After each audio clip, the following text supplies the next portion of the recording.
This is Rock Bottom with Ryan.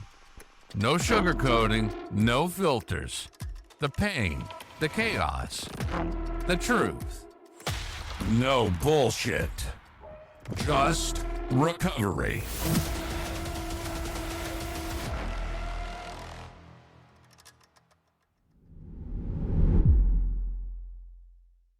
In this episode, I sit down with Matthew, the founder of FroPro, whose journey to sobriety began after a life-changing arrest in 2010.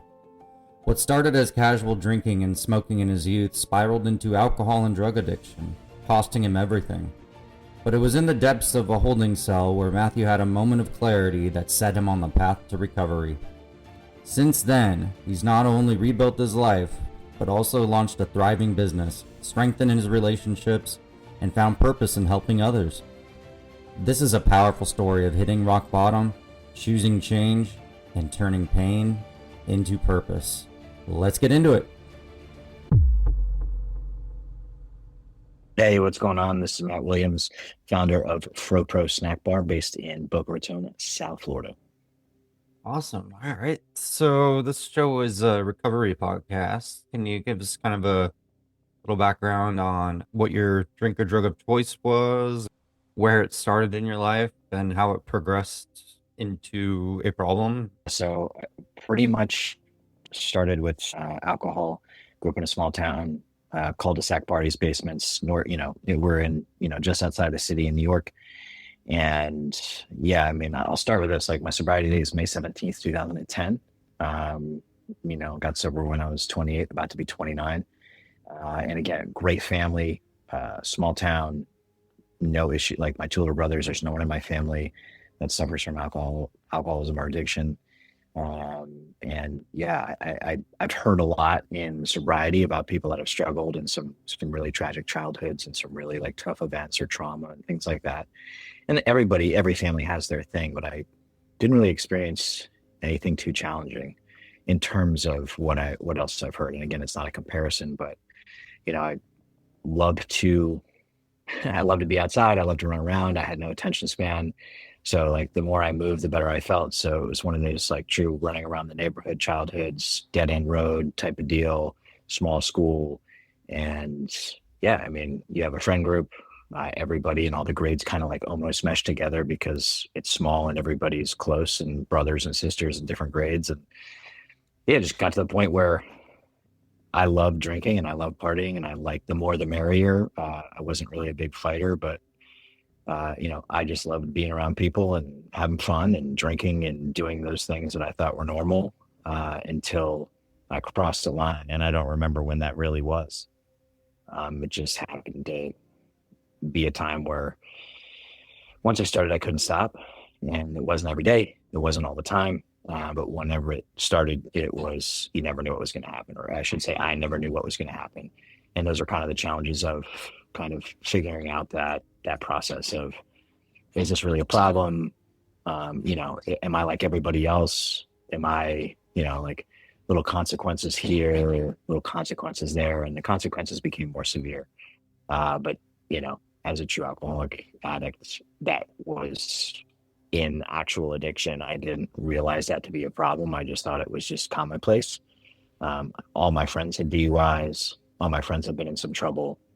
And I didn't really see any reason to change anything because I worked really hard and I didn't really like adopt that model of work hard, play hard, but like I usually kept myself really busy working, trying to make money to do the things I like to do to pay my bills and have a good time.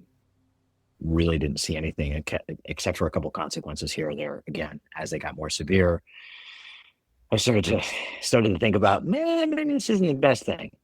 And I had some people in my life and family try to talk to me like that frothy emotional appeal that people you learn about when you get sober. And I just kind of kept on keeping on until, hit a wall literally and figuratively May 15th, 2010, and ended up down in another holding cell in West Palm Beach. And that's kind of like where everything I think came to, right? Like I didn't realize it at the time, but I kind of came out of my stupor again, another, unfortunate incident due to my drinking, and kind of came to and was like, I'm sick and tired of being sick and tired.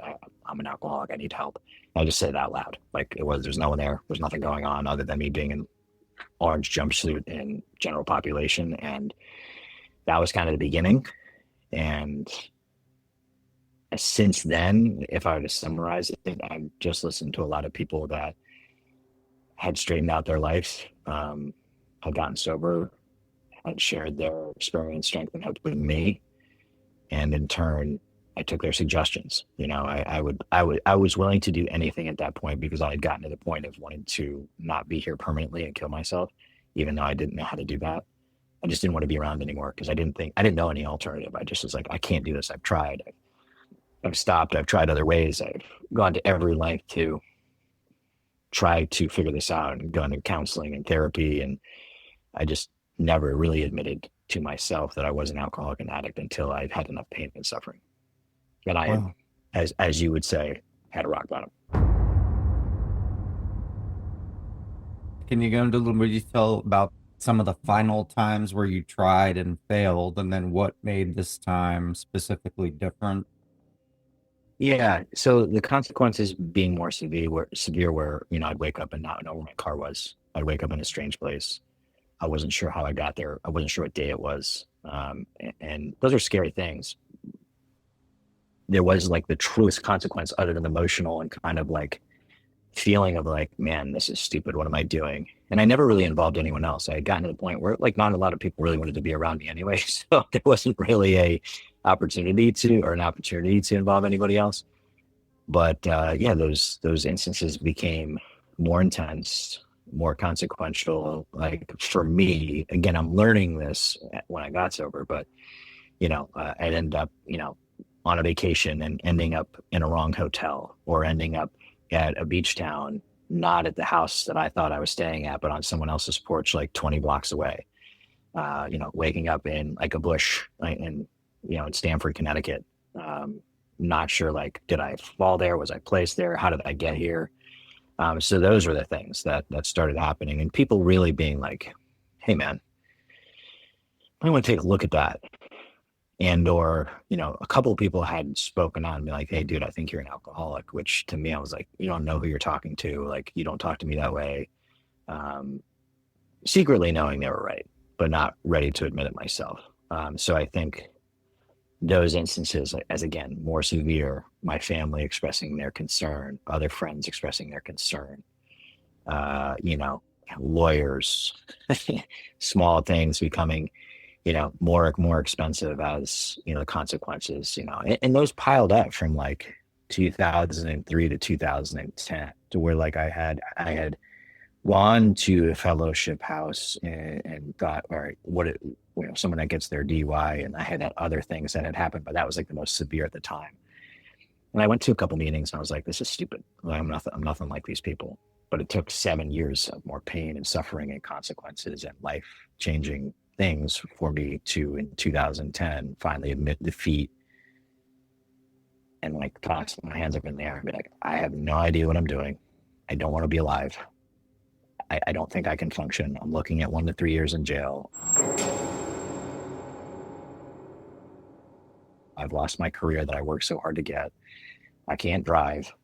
I have no money, and I'm just kind of here. And why am I here? Type of deal. Like, Yeah. I don't know what to do with my hands. I don't know. It's like, I had no clue. I had finally exhausted every possible thought solution that I could have come up with, and was left at nothing.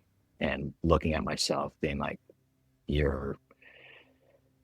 the embarrassment, the shame, the struggle, the feelings of less than, I hurt my family, I hurt my friends. I lost this, like, I worked so hard to get these master's degrees to be able to teach and to be able to coach. They're gone. No one's hiring me. I'm unhireable. I'm uncoachable. I'm on anythingable. Yeah. And that for me, it's like, they say like some people, don't have to lose everything. Like I had to, like old timer used to say to me, broke, busted, and disgusted. Like I had to lose everything emotionally, physically, in my family, financially, anything that I worked hard for or thought I was entitled to had to be stripped away for me to finally be like, yeah, okay, I Yeah, don't I'm know what not I'm doing. sick and tired of Yeah, being sick and tired. Yeah. yeah, I love that line. I Yeah, loved me it too. back then, and it felt so good to say when I said it. Yeah. And to Yeah, come out on the other end this time and look back and be like, okay, I'm done with that now. yeah, So, so like, was that 100%. last time when you really kind of decided to flip that switch? You said you were like in an orange jumpsuit. Can I ask what led Yeah. to that arrest and kind of what was going through your mind when you decided? There wasn't much going through my mind other than I was really hoping I wasn't where I thought I was. And what led up to that was I was donating my time to essentially the school I worked for. End of the event, everybody got thanked. I felt like I didn't get thanked. I went to the party with everybody and everybody brought something. It was just like hey, we're celebrating the end of the year type of thing, the success of this event. And rather than share what I brought, like I ended up drinking most of it myself and then leaving. And I was like, I want to go see, the girl I'm dating and I want to get out of here. And I literally I finished the whole bottle.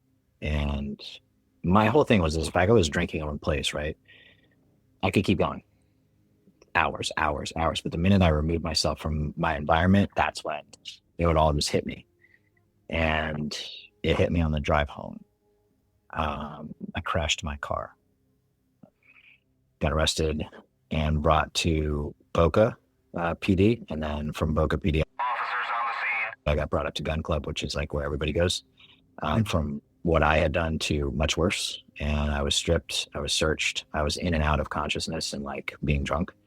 But just remember being very embarrassed, standing there, being searched naked in a room next to a couple other people that were getting processed at the same time and then thrown into general population. And I was like, I'd been in a drunk tank. I had been in the cell, holding cell by myself. It was like the first time I was around other people that had done some pretty gnarly things. And I just remember wandering up the steps to a dead cot in the back and passing out. And when I was coming to, as I described before, I was like, man, I really hope I'm not where I think I am. And like I opened my eyes and it's like, the dried blood, the sweat, the tears, just like the pounding headache, that gut wrenching, what happened? And that's when I sat up and I was just like, man, I'm sick and tired of being sick and tired. I'm looking down, I'm an alcoholic. I can't do this anymore. And that's when things like weirdly started to happen where when I went in front of the judge, he literally looked at me and I couldn't really look anybody in the eye like I can today. And essentially it was like, it looks like you've had enough. And he was like, based on, what I'm looking at here, you're probably going to be staying with us for a period of time if something doesn't change. And you might already be staying with us. I really hope that this was a wake up call, even though I'm looking at the last 10 years and what you've gone through. And I believe that you have a lot of people that love and care about you that I think, want you to be okay. And essentially let me go. And I walked out of there and a guy that was kind of getting released the same time I was that I had met while sitting in there allowed me to use his phone. And I called a buddy and I was like, hey man, I just got out of Gun Club. I'm an alcoholic. And he was like, no shit. I've been waiting for this phone call a long time. And then I called the girl I was dating and I was like, hey, I'm so sorry. This is what happened. And she's like, yeah, I know. You were really close to my house. I couldn't bring myself to see it. But my mom walked out of the house down the street and saw it. Where are you? And I'm like, I'm just getting out of jail. Then I called my two little brothers to let them know, which I had done before. And these are people that love me very much, but I put through the ringer and, one was at a wedding and another one, they're both married with kids and leading their lives. And they dropped everything and came down. And the most heart-wrenching call was the mom call, right? My dad had passed and, I blamed a lot of my drinking, like how selfish of me. My dad's dead, so I'm going to drink like an idiot because I'm in pain. But I remember calling her and being like, hey, I messed up again and I'm really sorry. And there was like really just pure silence on the other end. And I was like, oh man. And she basically was like, I love you very much. And if you need anything, call your brothers, and hung up the phone. And it was like, wow. I was like, my own mother, I know loves me very much, but can't even have a conversation with me and talk to me right now. And that made me want to like kill myself even more because like she's one of the sweetest, best humans on the planet and put up with so much, not only with my brother, but they were like saints compared to, I put her through the ringer. And, when I needed to be strong, I was strong. But then the other times, it's like she always said, I'm waiting for the other shoe to drop, Matthew. Waiting. When is the other shoe going to drop? Because you're really good at building things up and you're really good at tearing them down. And it was a process for my family, for her to really have a conversation. It was probably about 5 or 6 years into sobriety where she still thought it was her fault and that she had done something wrong. And that was really hard for me. And that was a huge conversation and a huge moment to work through, which we did, and she forever, and as long as she lives, can ask me, are you still going to those meetings? Are you still doing the deal? Or, are you helping people? Are you still active in your program? And I want her to, because I want her to, for how many years I didn't let her sleep. I didn't let her have a restful moment. We all care about people. We're always hoping that people are okay. Right. And especially, I know I have kids, but I have a lot of people in my life that I love and care about. My wife, my friends, my family. And you worry sometimes, like they're not doing okay. You can be very uneasy. And I can just only imagine, what I did. And, I damaged, I put a strain on her and my father's marriage from all my bullshit, and all my nonsense. And, it's been a work in progress the last 15 years of really working a program, of cleaning up my side of the street, doing some of the things. Like there's certain people I was told, like, dude, you don't need to re-enter that person's life. From what I've heard you say, like, I think you just need to move forward, living amends and doing the best you can, because going back into that person's life would probably harm them. And you did the damage, and move forward being a good person, and that was one of the things I really struggled with, because my dad had passed away. And I remember looking directly in his eyes when one of these situations happened. I was like, I'll never do it again. Like we always say, right? Like we always tell people that love and care about us. And sure enough, I had done it again multiple times. And that was really tough for me to process. My dad was such a good man and provided for his family, worked really hard. And, cancer took his life way too early. I was really mad at that. And again, when I say I'm mad at things, I say that learning that it's yes, there is anger and there is rage and there is frustration, but a lot of that is just it's underlying fear, and fear of things not going the way I hope they should, or losing something that I think I deserve. And today it's really crazy, like to think how much time has passed. Like I feel like an old guy, right? I'm about to be 44, and I didn't think I'd ever make it to this age. I was turning 29, a couple months sober. Wow, a lot of people, I'm sure they it's better late than never, but geez, to quit that early is pretty impressive, actually. So. Yeah, and again, from being around, I've seen people in their 50s, 60s, and 70s finally have it. And it's, I think, once you've reached a point, like your title, like once you've reached a rock bottom, in some way, shape, or form, and you have hopefully a good community, and you have a good recovery support system, and you have options, and there's so many options out there today, and you really give it a shot, and you do the work, and you get uncomfortable, and I should say, like, it's uncomfortable, and you have to do these things that are different to have a different outcome.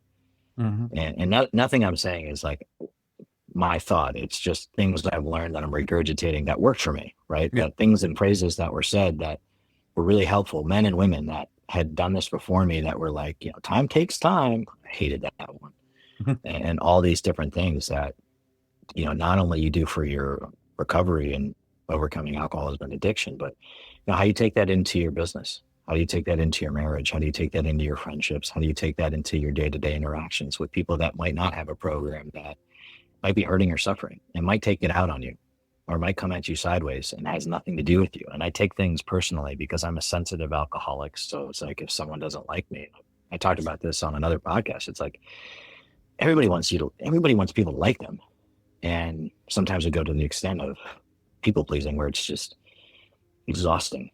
And I realize, like, I don't have to like everybody, but I do have to be patient, tolerant, accepting of people and who they are and what they're going through, because I have no clue unless I ask. And if they don't tell me, then it's none of my business. Yeah, that's very true.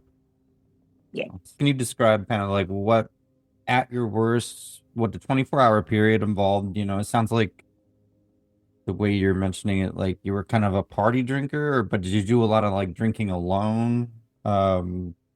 Like physically dependent on it for a while, where you needed to wake up in the morning and No, drink? I mean, or was that it? was never my style. It was, I like being around other people. I like the social aspect. I was a bartender. I was a caterer. I bartended at catering events and house parties and birthday parties and all these different things because I love being around people. I love people's stories. I love all the things people have either experienced or gone through. And I think one of the coolest things when you do that is how many people that you do meet and how many people you do engage with. But like I said, I didn't need it when I woke up. I wasn't ever craving it. I never really, maybe one or two times where I was like 3 or 4 days into a bender where I'd wake up one morning shaking, but not like the full DTs. But you definitely experienced withdrawal symptoms. I've definitely experienced the sweats and I got to get in the shower. That doesn't help. I got to take some aspirin. That doesn't help. I got to get an IV. That doesn't help. And definitely overserve myself, or literally poisoning my body. But once I started, you're old enough to remember old school. It's like once it hits your lips, like once I started, there was no off switch, and it was all bets were off. It's, my closing shift, my closing shift at the restaurant before I went to go bartender party was, 2 beers and 2 double shots of Jameson followed up with some cocaine. Mm-hmm.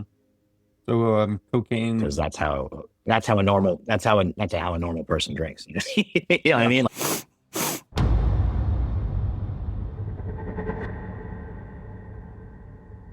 Like, oh yeah, that makes sense. Yeah, just completely shoved all that stuff in your body in the first 15 minutes of deciding to go out. Not like a casual drink. There's something casual about it. By the time I had reached like mid-20s, it was I'm drinking to get fucked up. yeah, I was the same way. It was Yeah. a couple of shots followed by a couple of beers, chasing the shots of beers, and then a line of cocaine, and I was just Oh like, yeah, okay, I'm on my level now. So yeah. And then it's like now it's like most people that would incapacitate them or put them out, and that's just a warm up. yeah, yeah, good way to do a little pre-funk before leaving the house. That was always my thing. But and then I get to the bar, Yeah. and most bartenders after a while knew my order, and it would just be ready for me. I'm like, oh, I guess I'm drinking this today. And what's crazy is I think about like starting at the house or a friend's house, and not even going out till 11 or 12. I can't even tell you the last time I hit 11 o'clock at night. Like I'm old, right? At this point where I'm eating dinner around 4:35, 5:30 the latest. I go for a walk, and then like my wife and I hang out. Maybe, I go hear some music or something like that. But like we love early dinner. We love a walk after dinner. Mm-hmm. And we love being in bed early because I like getting up, man. I like waking up the sun. I like being up early. I like getting stuff done. I like feeling good before the world wakes up, and prepping myself for that very reason. And the things that I do that I learned, which is, prayer, meditation, breathing, journaling. And again, it's not like a full hour, 2 hour long practice. It's just what I need to do to get my mind right to deal with other human beings in the world. And I don't mean that as a negative, like, oh, I have to deal with people, but I need to prep myself to go out because sometimes I wake up and this is like, Yeah. and just thinking about work. I'm thinking about a conversation 10 years ago, when the next time I'm going to see my family, and just doing all this. And then other days I wake up and I'm just like, this is nice. Yeah. So whatever I wake up as, I have to do the things, or I should say I get to do those things because they were told me like, hey man, maybe you should try this. I suggest you read this book. There's coincidentally 365 readings, 366 for leap year. There's 365 options of readings to do, and it kind of associates with your addiction, and it works with the steps, and it works with the traditions and the concepts. And maybe you should write down anything that's in here or on here on a piece of paper, good or bad, just so you get it out of you. And if you're really struggling, call somebody. It's like I learned all these things from other people that I had worked for, and nothing original has come other than like, try this, that might work. And when it works, like the good alcoholic addict, I want to keep doing it and have more of it. Does that make sense? Like sometimes people are like, oh, that sounds like intense. I'm like, it is. And I take this very intensely because it's about my life. And I almost lost my life and wanted to end my life because I didn't know another way to live. Yeah. So this works. Like I know plenty of people that got sober many different ways, and I know this works for me. And I'm open to listening and hearing other things. And I've attended self-help groups and read books and therapy and rehab, and whatever works, do it. Right. And sometimes you have to try a bunch of different things until you find what works for you. I always tell people, you hear that a lot. Like everyone's like, if you're not okay, like ask for help. And it's really hard to ask for help because you want to appear to have all the answers and know everything. At least that's my experience. It requires a lot of humility to finally say I need help, as opposed to, just acting like everything's fine or acting like you can handle it. It takes a lot of humility. Your life is so much different than it was, 15 years ago. What does a 24-hour period look like now, besides just waking up early and being motivated? And how does life look now? Yeah. I mean, life is full. I was fortunate enough to, I had a couple years of working nonstop at different jobs to pay off debt and to kind of right myself. I created something that was for fun that ended up being a business that now employs sober people. And it's like a small family thing, and it's great. And we've grown to a bunch of different states and being able to be ordered online and in grocery stores. And it's a delicious peanut butter snack bar that now my wife runs because she's way better at operations than I ever was. So she's now the CEO of the company, FroPro Snack Bar. So it's a delicious peanut butter snack bar. I'm in health and wellness. I was able to open a gym after working at several in early recovery. We opened our own space in 2018. So I still train clients, personal train people, and several other people that work out of there that have their books of business. So it's very small, kind of like, I guess you'd call it like a boutique space where you either work with a trainer, or you're not there. And it's not like a big class. We have done, big events before, but between those two things, I'd worked in treatment. The place that I went to, rehab, that's no longer in existence. I worked there for a little bit because it had helped me so immensely with all the programs and the things and the therapy and actually giving it a shot. I worked there for a little while until it really didn't align with how I felt I was being able to be helpful, and I left there. So like a 24-hour period, like I mentioned, I'm usually up at like 4:15 a.m. I'm journaling, I'm praying, kind of getting myself ready. I'm going to the bathroom, making coffee. I usually like to start my day with some form of fitness. So I'm usually working out by like 5:15, 5:30 for 45 minutes to an hour, either with my friends or by myself, or supporting one of my other friends that own a gym in their classes. And then I usually have personal training clients for a couple hours up until about 12 or 1. And then I do some, check in with, FroPro and just kind of see how everybody's doing over there. And then I like to sweat again. So it's either some form of pickleball or going to the beach or golf or anything active to kind of get another sweat going. And then I'm home relatively around 5:36, unless I stay out a little bit later. But like I said, I like to be home with my wife. We like to end the day together. We see each other throughout the day, which is awesome. And just being able to come home and regrouping. And I love being home. I love my routine. I love everything about it. I love all the things that it gives me in terms of oh man, it's so good to be home. And like I said, early dinner, walk, 2 to 3 miles, shower, and either watch a show, read a book, and just kind of be with my wife until we go to bed. And sounds pretty routine, which it is. And I don't want to say that's like, wow, we do that all the time. But for the most part, that's what we do, is traveling for work. We're doing events. And we just got back from Tampa, 36 hours in Tampa with a gym partner that we work with, is FroPro. Weekend before, I volunteered at a grief camp for kids. There are things and trips and business events kind of mixed in throughout the year, which are great. And it's a really full life. And I'm really blessed that I've been able to get to this point. And, one old timer pointed out to me, like, you've never been sober this long. Your days go and your weeks go. And over the 15 months there, after all these months and 15 years, I have an idea of how the day's going to play out.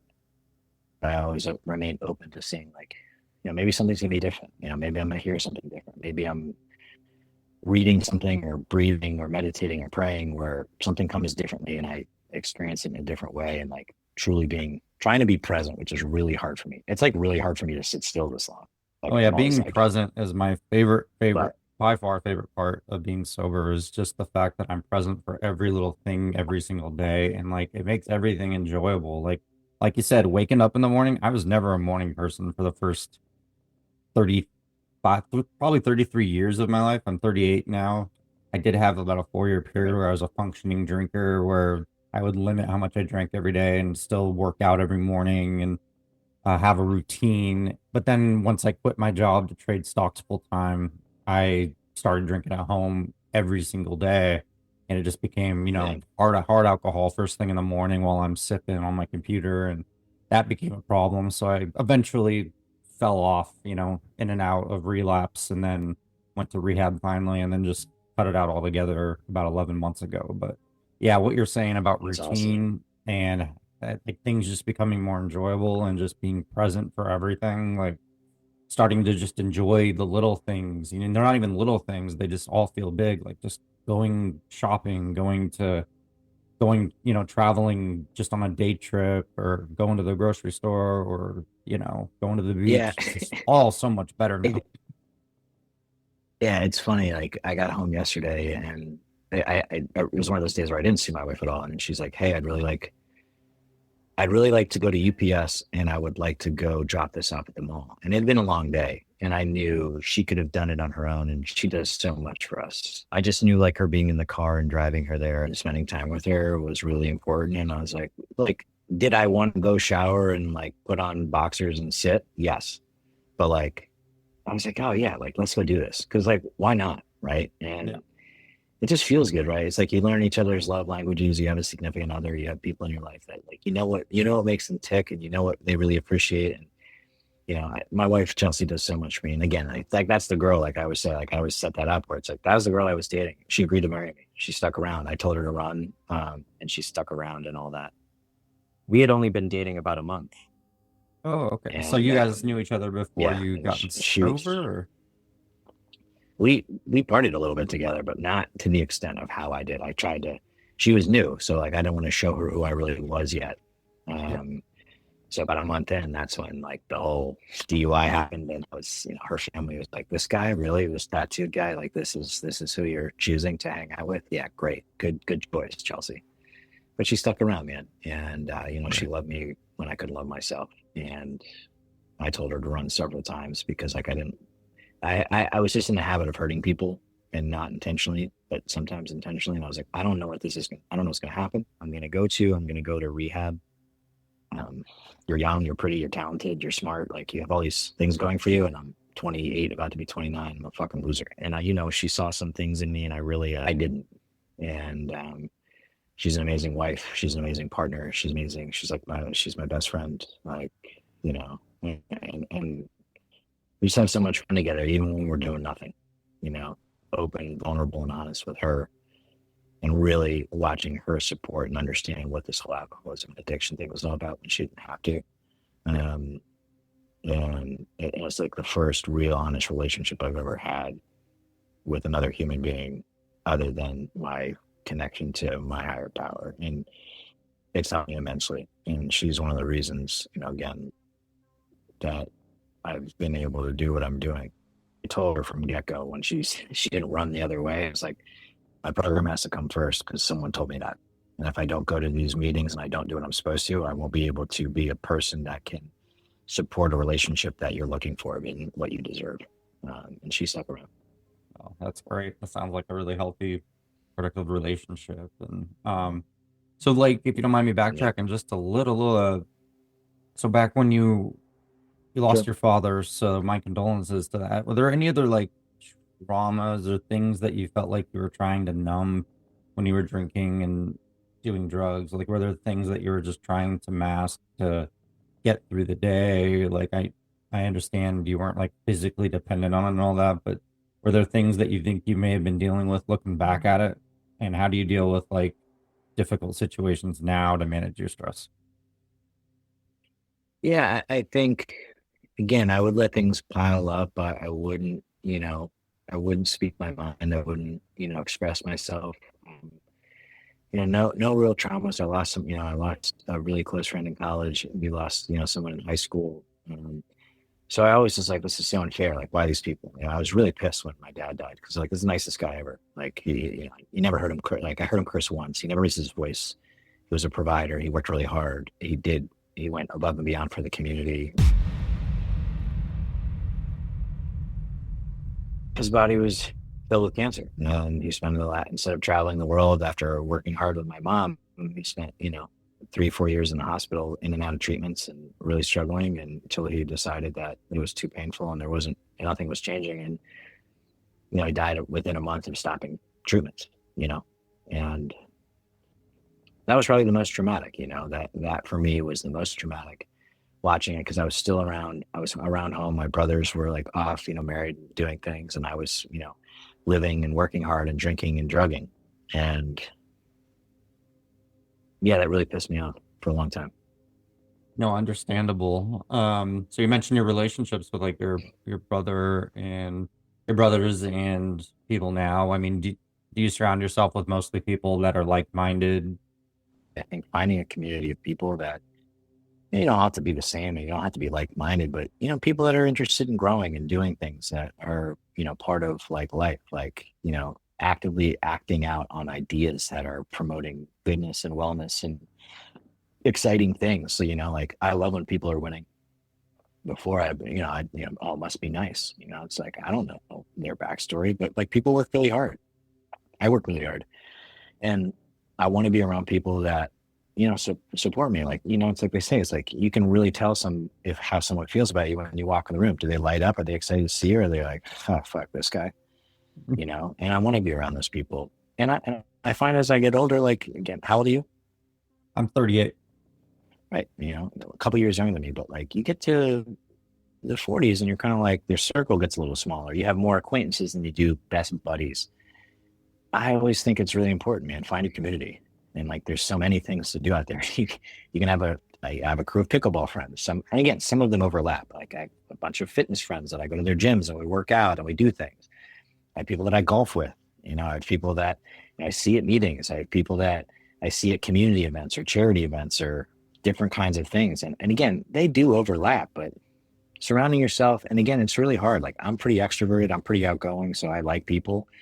And it's really hard, I can imagine. And I know a bunch of people that are introverted that really struggle to find connection. And it's like, you got to really try. Like we talked about earlier, it's like, you got to be uncomfortable. You got to get uncomfortable.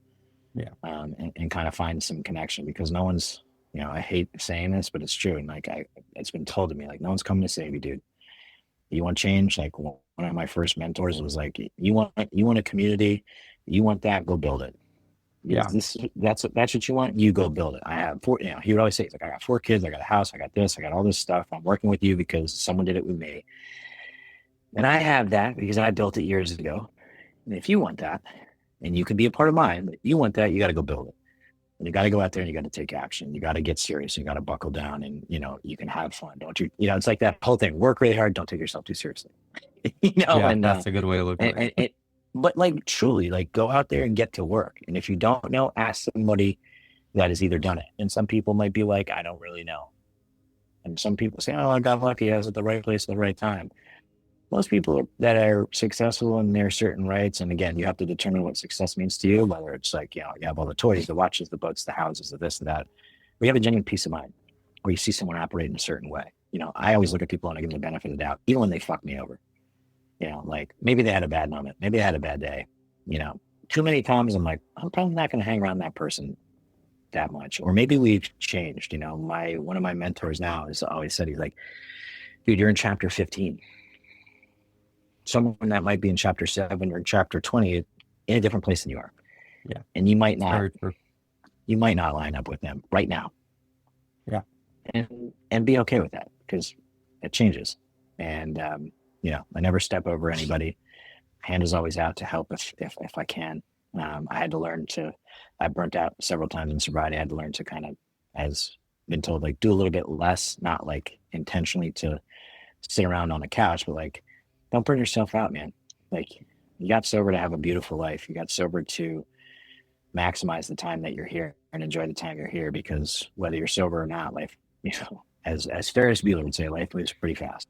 One day we're having this great conversation with each other, and, you know, God forbid, you know, We may not be here tomorrow. Exactly. Yeah, live for today, it's can't dwell on the past either. And do you catch yourself mentoring a lot of people now when it comes to not just lifestyle and Yeah.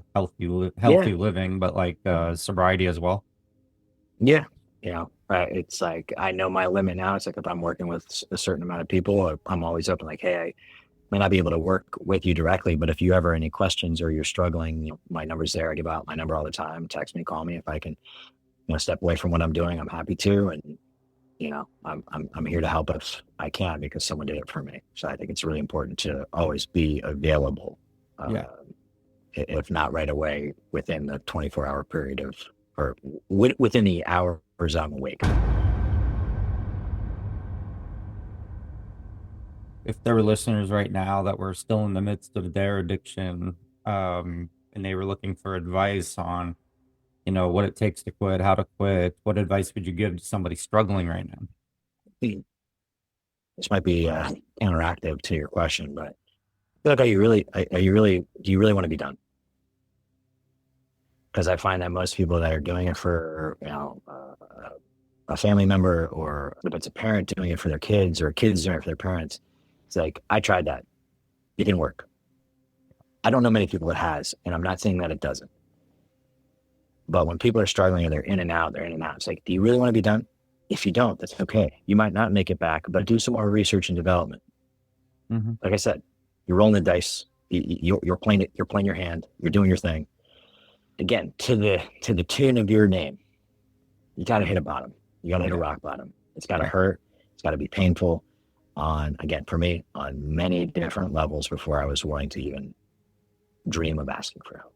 Literally crawl to reach and grab for something. Yeah. And if they are, it's, hey, there's this, and this. Combination of all of them. You can call this person. You can go to this place. You can go to this place. You can attend this. You can go online and see this. There's so many resources. There's so many resources if people just are willing to ask for help. And if you're not ready, that's okay. You can keep digging lower. Absolutely. Yeah. Right. Yeah. I always tell people, it's like, I'm never going to turn my back. If I've talked to you and it's like, oh, this is the 10th time and I can't stop. I'm like, that's okay. I just hope I keep getting these calls and one of them clicks. Yeah. And it's not a call that you're not here anymore permanently. Yeah. Because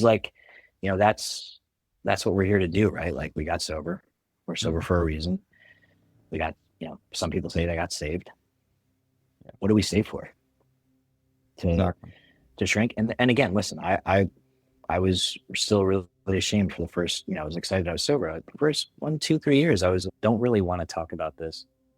I'm scared of what people think. And then when someone was like, hey man, if by telling your story and being you offends people, that's their problem. You don't know how many people you can help, even if it's one. And it doesn't sound like much, but that ripple effect that can happen from one person helping another person or giving them strength, game changer. Might not change the world, but it might change the dynamic of someone else's life and an entire family's life. That's kind of how I feel about it. I think that's important for people to remember, and be you. Like, you don't have to be a speaker. You don't have to, have a ton of time. Like I always said, like, you have a couple of days and there's someone coming in. That couple of days might look like a lifetime to them. Yeah. No, that's perfectly said. Yeah, if it helps one person, all the hard work you put in, all the things we learn while we're trying to turn our lives around. If you could use that and channel that to help one person, it's all worth it in the end, Yeah, 100%. Yeah. Is there I like to have kind of a nice quote in every episode from every individual guest. Sharing this, as was said to me, and I've said this multiple times, and it was told me, we're in the effort business, not the results business. So you get up every day, you put as much effort as you can into things that are a priority for you. It's probably going to be a great day. And if you don't, at the end of the day, be like, what didn't go well? I put the effort in that I needed to. Did I make it a priority to put the effort into that event or person or thing or situation? And if not, hopefully you get tomorrow to do it. But yeah, I love it. I was told to me, and it pissed me off, but I love it now. It's like, hey man, we're in the effort business. Results are not up to us. That comes later. Just put in the effort every day. Sometimes it'll work out the way you want it to, and other times might not work out the way you want it to right now. It might take some time, but I think that's like a really great way to look at things, where it's put in the effort, do the best you can, be honest, and go help somebody and get outside of yourself. Yeah, well, that's perfectly said. The effort business, and the results will come if you put in the effort. And nothing's going to change overnight is one of the things, is where people do expect immediate results. Yeah, exactly. It's like, okay, not everything's going to not all the people that you hurt are going to forgive you overnight, not all those amends and all that stuff, not everything's going to change. Or overnight. ever. Yeah. Or ever. Yeah, exactly. Or ever. Yeah. I mean, we're always going to be a work in progress regardless. I mean, I'm still young in my sobriety, but I'm sure even after, 15 years, you're still working on yourself every day. And yeah, I have an old timer that constantly reminds me, he's like, when you get to 20, talk to me. Like, okay. I'm like, all right. But he's got a point. He's like, there's so much work to do. And I don't feel like doing it all the time. No, I appreciate you sharing your story. I totally appreciate your time and having me on the show. And I love this stuff, man. You're reaching people, you're doing what you need to be doing, and it's giving back. So I think it's really great what you're doing. So keep doing it. Rock Bottom with Ryan. No bullshit, just recovery.